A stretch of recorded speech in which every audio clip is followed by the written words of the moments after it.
Хурлын дарга эрхэм гишүүдээ Монгол Улсын их хурлын 2024 оны ээлж сонгуулийн дүнгээр Улсын их хурлд олон судал авсан Монгол Ардын намаас Гомжин Зандан шатрыг Монгол Улсын ерөнхий сайдад нэр дэвшүүлж сандыг 2025 оны 6 дугаар сарын 10-ны өдөр Монгол Улсын ерөнхийлөгчд ирүүлсэн юм а. Монгол Улсын үндсэн хуулийн 39 дугаар зүйлийн 2 дахь хэсэг Улсын их хурлд олон судал авсан нам эвслээс нэр дэвшүүлсэн хүнийг ерөнхий сайдад томилох сандыг ерөнхийлөгч 5 хоногийн дотор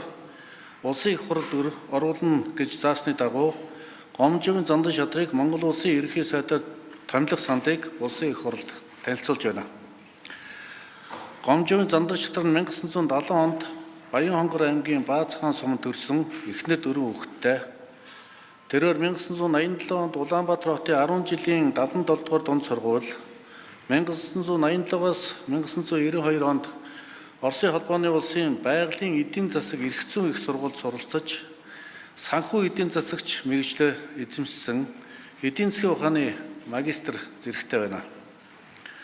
Гомжин Зандан шатар нь ажлын гараагаа худалдаа үйлдвэрлэлийн дээд сургуулийн багшаар эхлүүлж, 1995-аас 1998 онд Хөдөө аж ахуйн банкнд эдийн засагч, хэлтэс, газрын захирал, 1998-аас 2000 онд Монгол банкны сургалтын төвийн менежер, Хөдөө аж ахуйн банкнд Монгол банкны бүрэн эрх төлөөлөгч,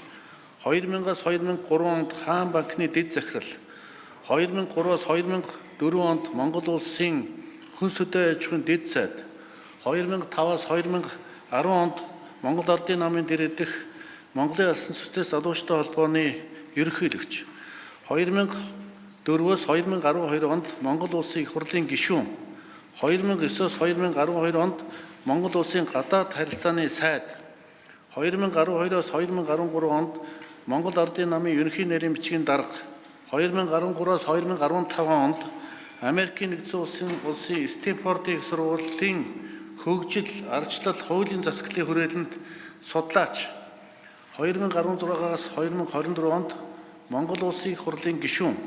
2017-оос 2019 онд Монгол Улсын засгийн газрын гишүүн,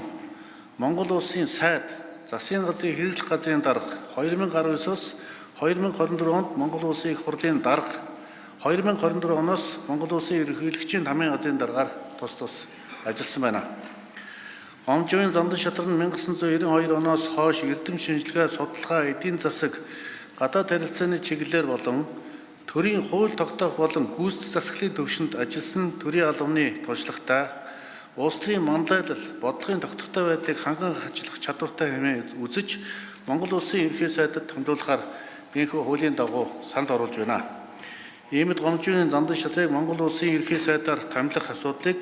Монгол Улсын үндсэн хууль холбогдох хууль заасны дагуу хэлцэн шийдвэрлэж өгөхийг хүсье. Та бүхэнд баярлалаа. Төрийн их ажилтны амжилт хүсье.